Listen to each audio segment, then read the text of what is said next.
اللہ تبارک و تعالیٰ کے کسی فعل پر، کسی کام پر کسی کو بھی اعتراض کرنے کا کوئی حق نہیں، کیونکہ وہی غالب ہے، وہی حاکم ہے، وہی داتا ہے، وہی رحیم و کریم ہے۔ اس رب کے فیصلہ کے سامنے سب کو سر جھکانا ہے۔ اگر اللہ کے فیصلہ کے سامنے کوئی سر اٹھائے گا تو اس کا انجام سوائے جہنم کے اور کچھ نہیں۔ اس لیے اللہ تبارک و تعالیٰ کے کسی بھی کام پر، فعل پر کسی کو بھی اعتراض کرنے کا کوئی حق نہیں۔ پوری کائنات اسی رب کی ہے، ساری نعمتیں اسی رب کی ہے، وہ جسے جو چاہے عطا کر سکتا ہے، وہ جسے جو چاہے دے سکتا ہے۔ بندوں کے لیے صرف اتنی بات ہے کہ رب نے جو کیا اس پر ہمیں اپنا سر جھکا دینا ہے، مان لینا ہے یہ رب نے فرمایا ہے۔ نبی کریم صلی اللہ تعالی علیہ وآلہ وسلم آخری نبی ہے، رحمت للعالمین ہے، اور اسی پروردگار عالم نے، خلاق کائنات نے بڑی عظمتیں اور رفعتیں دے کر اپنے محبوب کو اس دنیا میں جلوہ گر فرمایا۔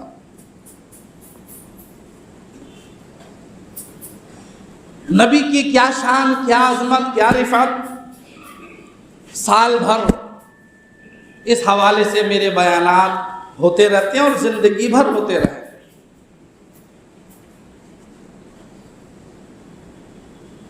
غور سے سنیں دو چار باتیں، دو چار حدیث ہیں۔ رب نے مصطفیٰ کو عطا فرما دیا، اب مصطفیٰ نے جسے چاہا عطا کر دیا۔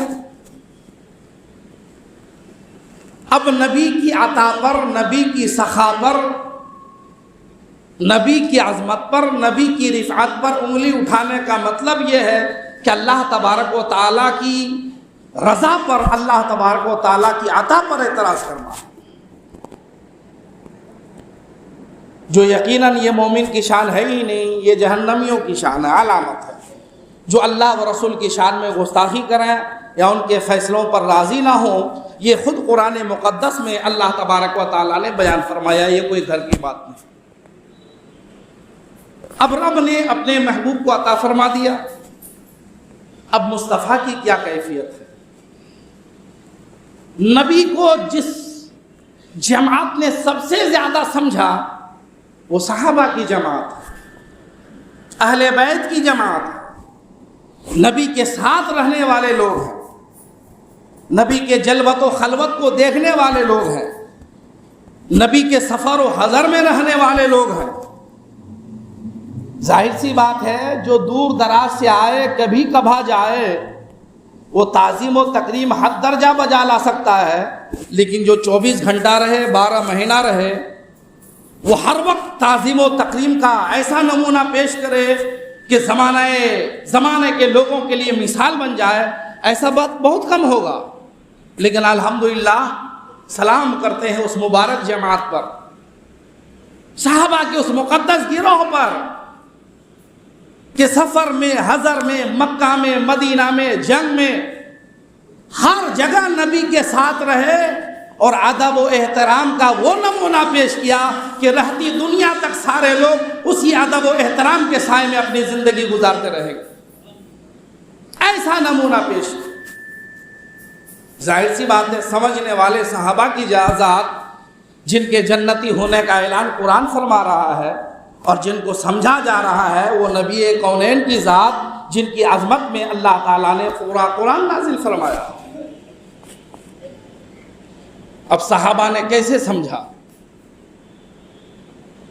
اللہ نے نبی کو ہر طرح کے اختیارات عطا فرمایا، دنیاوی اختیارات، دینی اختیارات، شرعی اختیارات، آخرت کے اختیارات، جنت کے اختیارات، جہنم کے اختیارات، نبی کو اللہ نے سارے اختیارات عطا فرما دیے.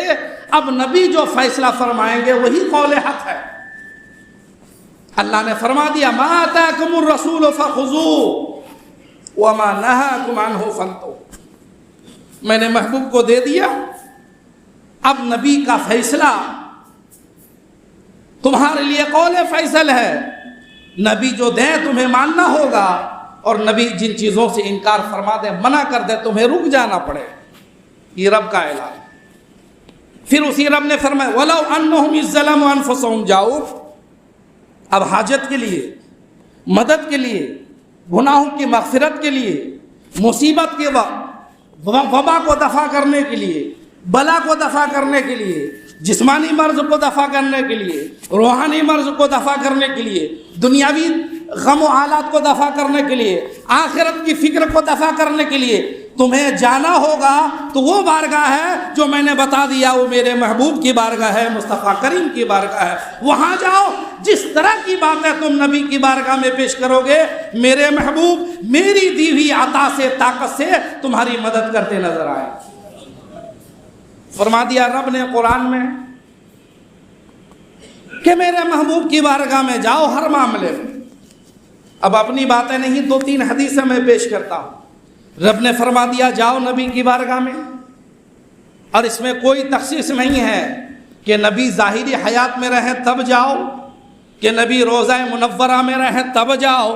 قرآن میں کوئی اس کی وضاحت نہیں ہے.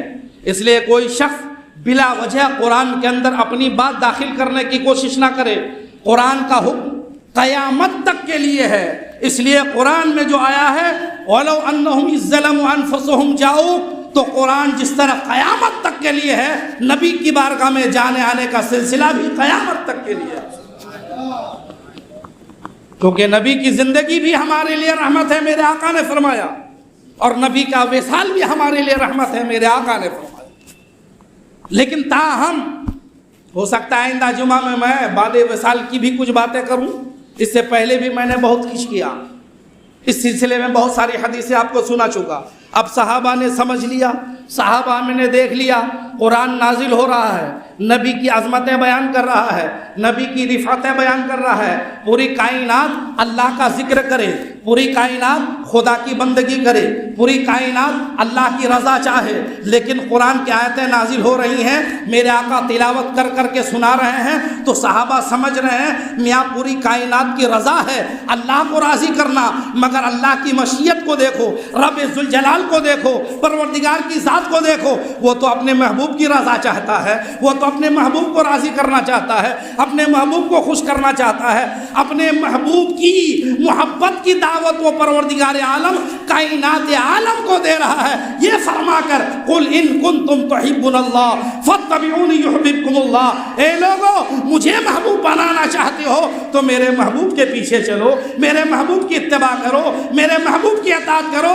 جو میرے محبوب کو مان لے گا میں اسے اپنا محبوب بنا لوں گا. رب نے اعلان فرمایا.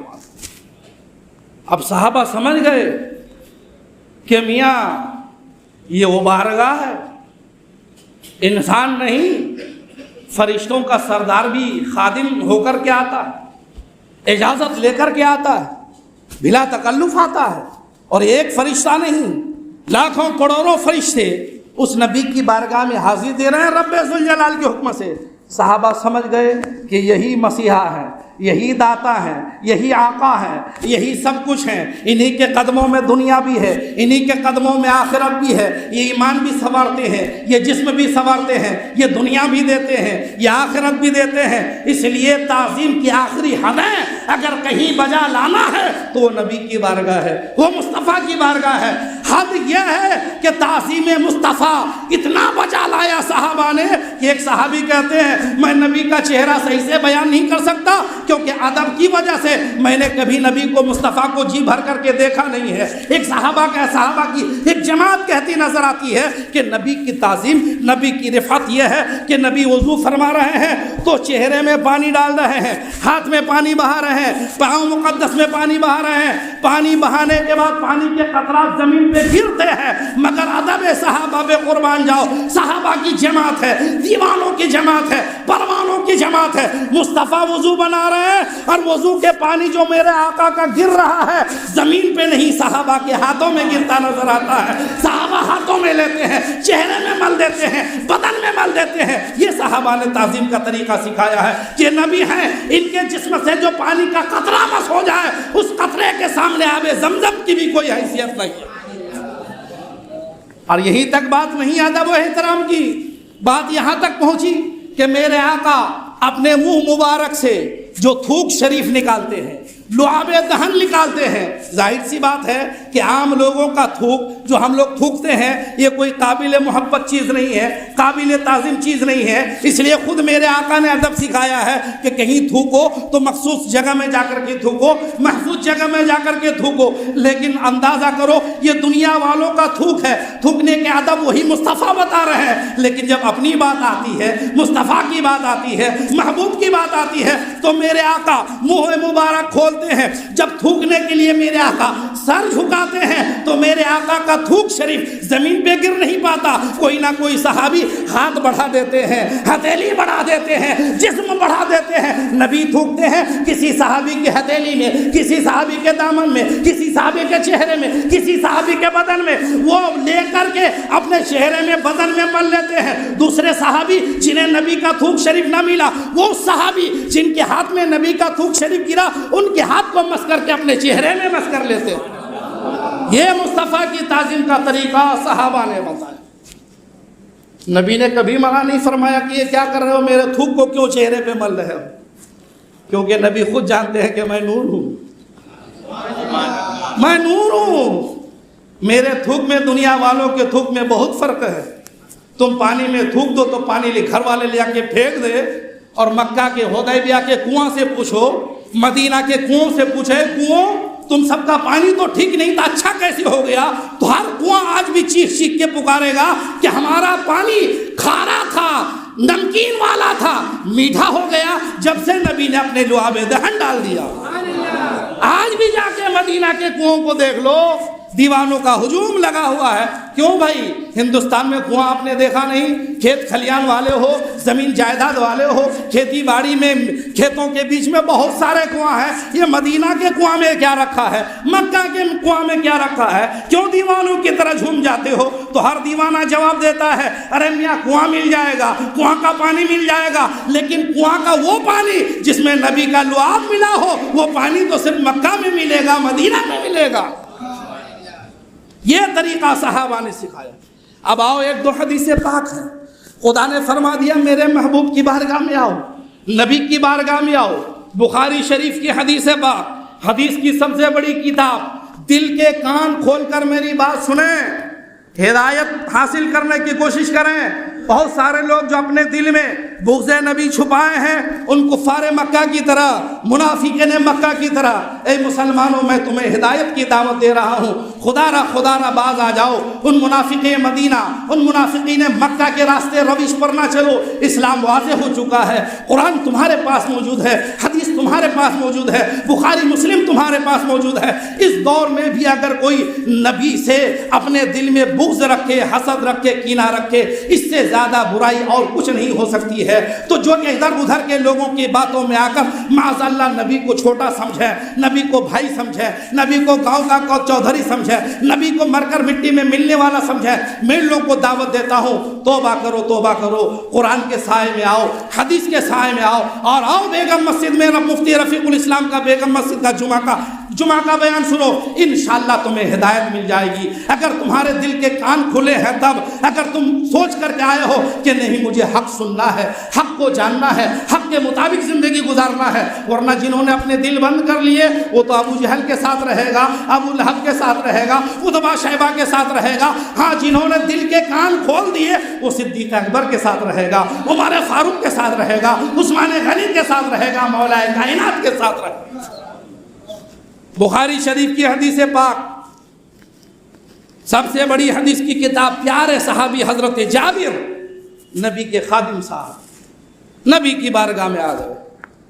اب اس سے پہلے کہوں، جو لوگ کہتے ہیں نبی سے مدد نہیں مانگنا چاہیے، نبی سے مدد نہیں مانگنا چاہیے، یہ جملہ سن لیے، ان کے لیے خصوصیت کے ساتھ یہ حدیثیں پیش کر رہا ہوں، اس امید کے ساتھ کہ اللہ تعالیٰ میرا یہ بیان ان کے لیے ہدایت کا ذریعہ بنا دے، وہ اپنے غلط عقیدے سے توبہ کر لیں، اور وقت ہے توبہ کر لو، ورنہ کٹھ ملوں کی باتوں میں رہو گے تو تمہیں جہنم سے کوئی نہیں بچا سکتا ہے۔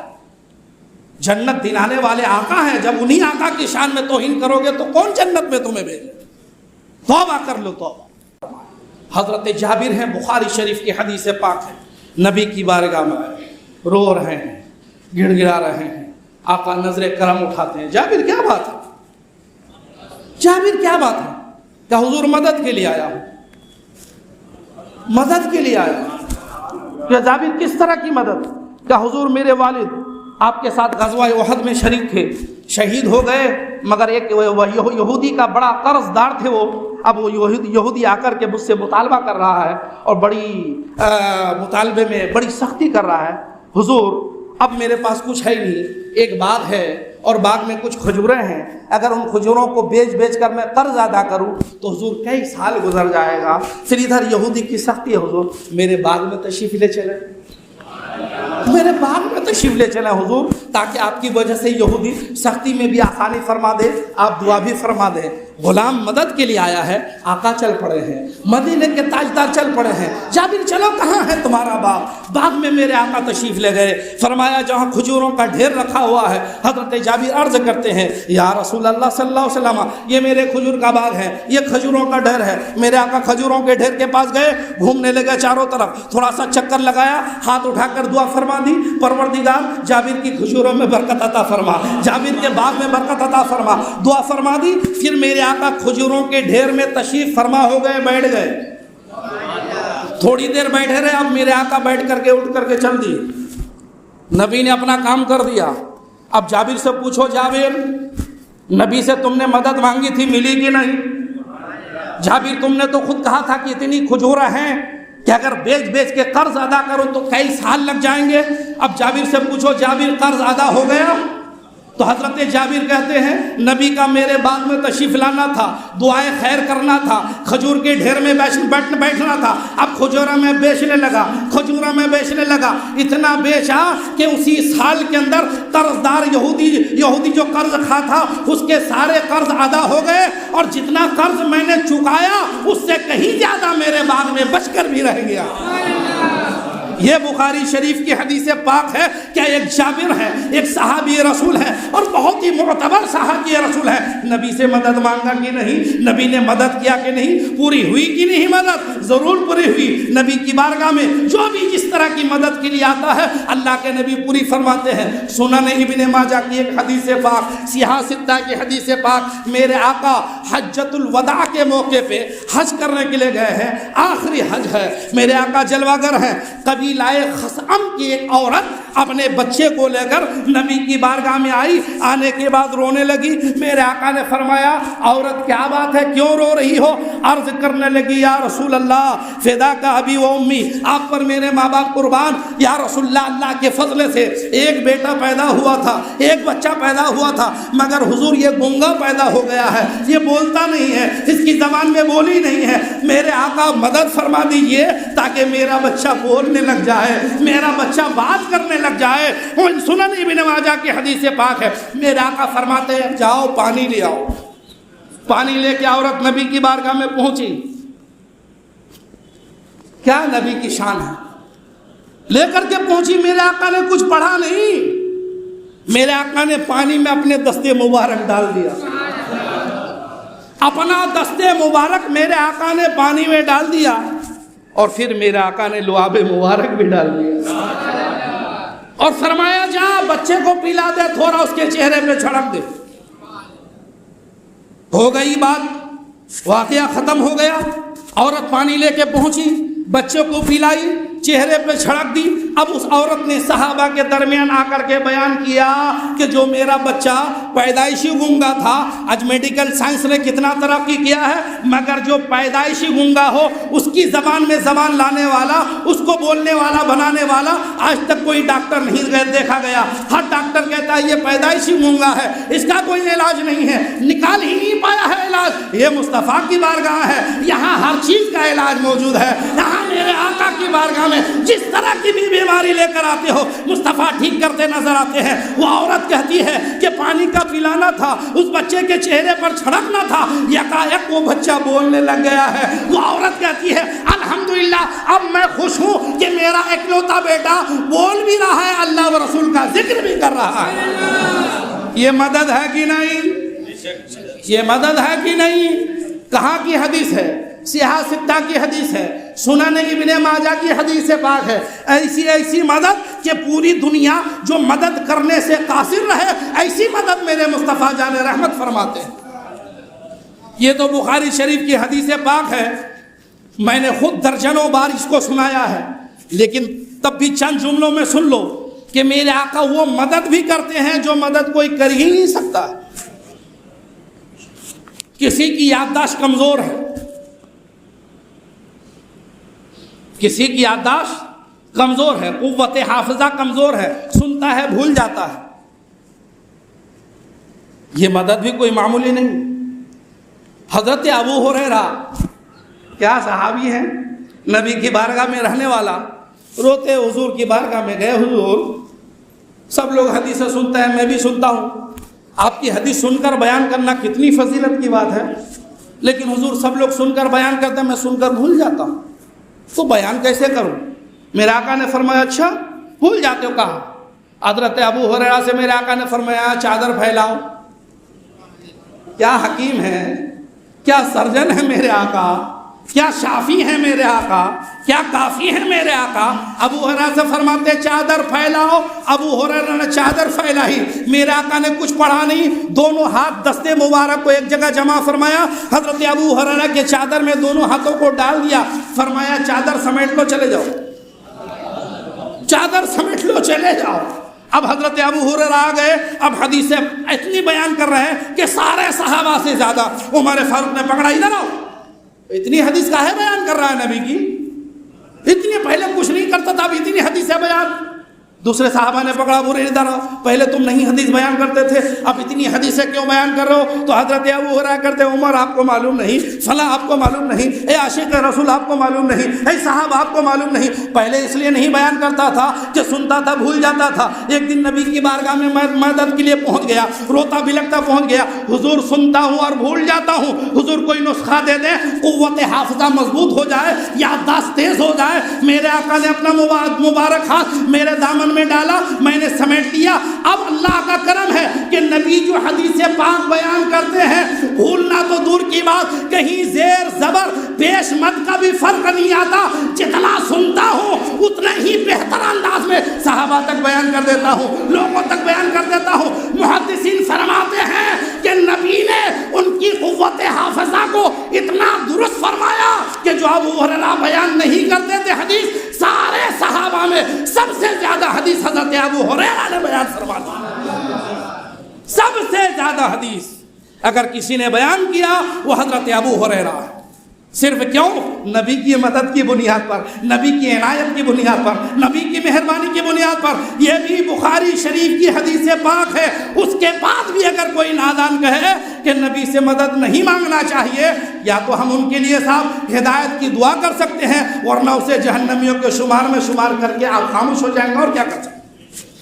یہ میری گھر کی تو بات نہیں ہے، یہ بخاری کی بات ہے، مسلم کی بات ہے، ابن ماجہ کی بات ہے، اور بہت ساری حدیث پاک ہے، میں آگے بیان کرتا رہوں گا انشاءاللہ۔ اب اندازہ کرو میاں، یہ نبی کریم صلی اللہ علیہ وسلم کی زندگی ہے کہ میرے آقا مدد فرماتے ہیں، زندگی میں بھی مدد فرماتے ہیں، روضہ منورہ کے بعد بھی مدد فرماتے ہیں، اور ہر طرح کی مدد ہے، جس طرح کی مرض لے کر آؤ، جس طرح کی بیماری لے کر جاؤ، جس طرح کا معاملہ لے کر جاؤ، ہر معاملے میں میرے آقا مدد فرماتے رہتے ہیں، مدد فرماتے رہتے ہیں۔ تو جو مدد کرے انہی سے نہ مدد مانگنا چاہیے، انہی سے نہ مدد مانگنا چاہیے۔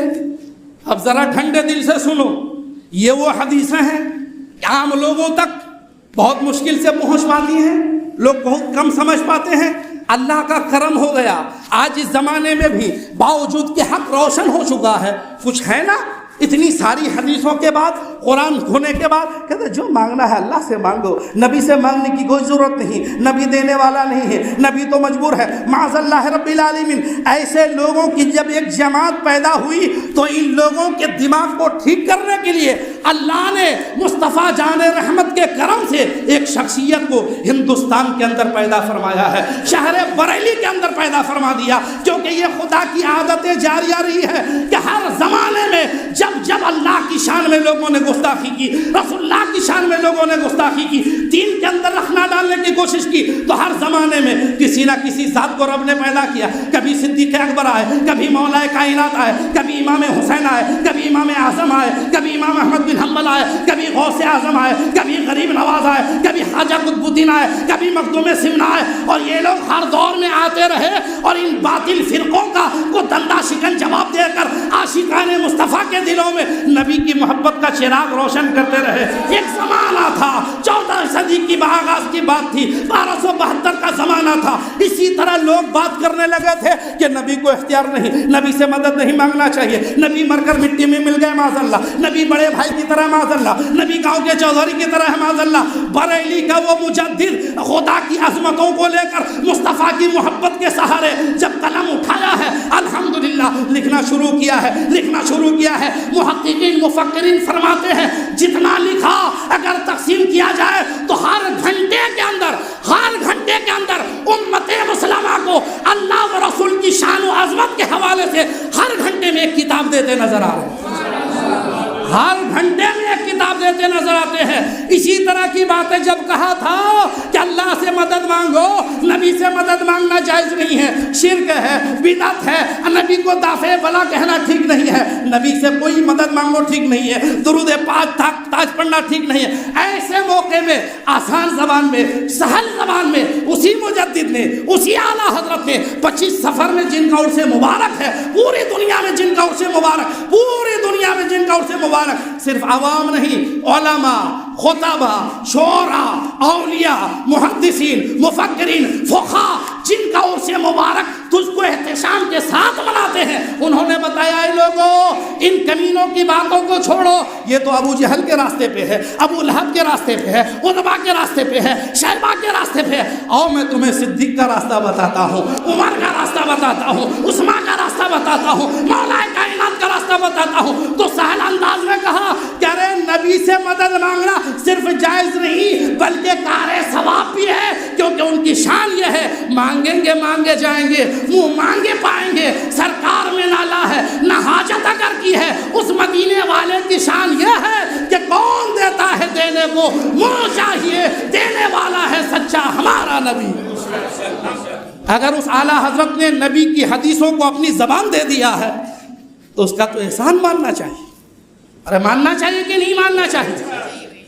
تمہارے اندر بات ہے کہ تم حدیث سمجھ سکو، یہ صلاحیت ہے قرآن سمجھ سکو، یہ احسان ہو گیا بریلی کے مجدد کا کہ قرآن سمجھنے کے لیے قرآن کا ٹرانسلیشن ترجمہ دے دیا، حدیث سمجھنے کے لیے حدیث کی تفسیر دے دی، حدیث کی ترجمہ دے دی، اور نبی کی شان اور عظمت بیان کرنے کے لیے ایک دو نہیں ہزاروں کتابوں میں تمہیں کتابیں دے دیا ہے۔ اللہ کے نبی سرور کائنات صلی اللہ علیہ وسلم کی عظمت پر جب ان لوگوں نے حملہ کیا ہے تب امام عشق و محبت نے اس حملے کا ایسا دندہ شکن جواب دیا ہے کہ قیامت تک یہ لاجواب ہو گئے ہیں۔ مگر جس کے حصے میں ایمان نہیں تو ابو جہل کی بولی بولے گا۔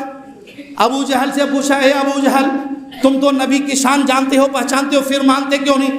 تو ابو جہل اپنی محفل میں کہتا ہے مجھے معلوم ہے کہ واقعی یہ نبی ہے لیکن مجھے ماننا نہیں۔ ابو جہل نجی محفل میں کہتا تھا مجھے معلوم ہے یہ نبی ہے لیکن مجھے ماننا نہیں۔ اسی طرح انہی کی اولاد کیا تو ہو سکتا ہے یا انہی کے صاحب چیلے ہیں کہ قرآن حدیث سب ان کے سامنے کہہ دو. کہا نہیں مفتی صاحب نے بخاری کی حدیث بیان کیسے جھٹلا سکتے ہیں, مسلم کی حدیث کیسے جھٹلا سکتے ہیں, لیکن ماننا نہیں, ہم تو یہی کہیں گے کہ نبی سے مدد مانگ مت مانگ. تو میں کہتا ہوں کہ رے ابو جہل کے پیچھے چلنے والوں انجام دیکھ لو ابو جہل کا, اور صدیق کے پیچھے چلنے والوں انجام دیکھ لو صدیق کے غلاموں. اس لیے یہ حق و صداقت کی دو طرفہ بات میں نے آپ کے پاس رکھ دی. جو اپنا محسن ہے اس محسن کو یاد کرنا چاہیے. اس محسن نے فقہ کے ذریعے, فتاوی کے ذریعے, حدیث کے ذریعے, تفسیر کے ذریعے, شعر و شاعر کے ذریعے, عام فہم زبان میں تمام ہندوستان نہیں دنیا کے سنیوں کا ایمان بچا کر کے وہی ایمان دیا جو نبی کے زمانے میں موجود تھا, صحابہ کے زمانے میں موجود تھا. مصطفیٰ جان رحمت کے صحابہ نے جس طرح نبی کے ساتھ معاملات فرمایا, امام عشق و محبت نے وہ ساری تعلیمات روشن سورج اور چاند کی طرح قوم کے سامنے پیش کر. اس لیے احسان ماننا چاہیے اور اپنا ایمان عقیدہ نبی کے حوالے سے درست ہو اور اللہ کے ولی کے حوالے سے بھی درست ہو. امام عشق و محبت کوئی معمولی ولی کا نام نہیں ہے, یہ وہ بارگاہ ہے جہاں سے لوگ ولایت لے کے نکلتے ہیں, ولی بن کر نکلتے ہیں, محدث بن کر نکلتے ہیں, فقیہ بن کر نکلتے ہیں, مفکر بن کر نکلتے ہیں, تقویٰ طہارت کا تاجدار بن کے نکلتے ہیں. تو جن کی بارگاہ سے ولی نکلے ان کی ولایت کا کیا عالم ہوگا, ان کی ولایت کا کیا عالم ہوگا. میری بہت ساری کتابیں ہیں امام عشق و محبت پہ, جن کو چاہیے وہ پڑھیں, مطالعہ کریں. ارے امام عشق و محبت کو, مسئلے کے اعلیٰ حضرت کو ہم لوگ اس لیے نہیں مانتے ہیں کہ صاحب وہ ایک شخص ہے, اس لیے مانتے ہیں اس امام عشق و محبت نے ہمارے دلوں کا رشتہ صحابہ سے جوڑ دیا, اہل بیت سے جوڑ دیا, نبی سے جوڑ دیا, آل نبی سے جوڑ دیا, انبیاء سے جوڑ دیا, شہداء سے جوڑ دیا, یہ کہہ کے کہ تیری نسل پاک میں ہے بچہ بچہ نور کا, تم ہے نور, تیرا سب گھرانہ نور کا.